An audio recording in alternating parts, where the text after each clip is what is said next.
ukiangalia thamani ya shughuli za maendeleo ambazo tunazifanya zinategemea sana uhai wetu, na uhai huu unalindwa na uwepo wa amani kwenye mazingira haya.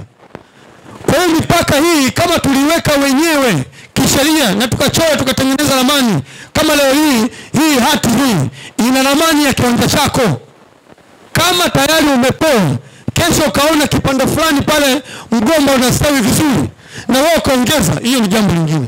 Mpaka wako huu, tumia shughuli zako za maendeleo kwenye mipaka ya kwako. Hati hii ukija kusoma utakuja kuonyeshwa huko ndani nini matumizi ya eneo hilo. Kwa hiyo itaonyesha ukubwa, sehemu kilipo, aina ya matumizi na muda wako wewe kumiliki eneo hilo.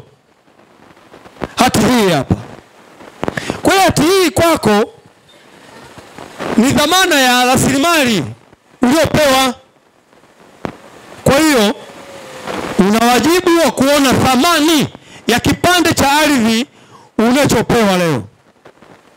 Hati hii itakusaidia wewe kwenda benki, kwenda kuomba mkopo, na hati hii ukaweka kama dhamana. Tunampongeza na kumshukuru sana Daktari Samia Suluhu Hassan.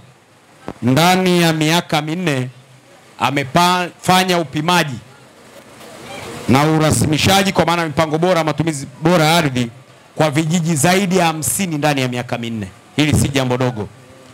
Wakati mimi nafika vilikuwa viko vijiji kama 20 na ambavyo vimefanywa mpango wa matumizi bora ya ardhi. Sasa hivi kama ambavyo umesikia taarifa vimefika vijiji 81. Kwa hivyo sisi tuombe wazee wetu. Tunajua kero hizo mlizonazo, tunajua namna mnavyotaabika, tunajua mnavyoumia. Ardhi ya kijiji cha Nambilanje kuitwa iko Mkaranga, Mtondo kuitwa iko Naja, mnaumia. Lakini tuna changamoto ya hygiene ambayo iliyoko kwa mujibu wa sheria, na huwezi kuibadilisha, ni mpaka urudi kwenye utaratibu wa kisheria. Kwa Mheshimiwa Naibu Waziri, nilifikiri hilo liseme ili ulielewe. Lakini la pili ni swala la mpaka wetu na ambao limesemwa hapa, mpaka wetu na Chingwea.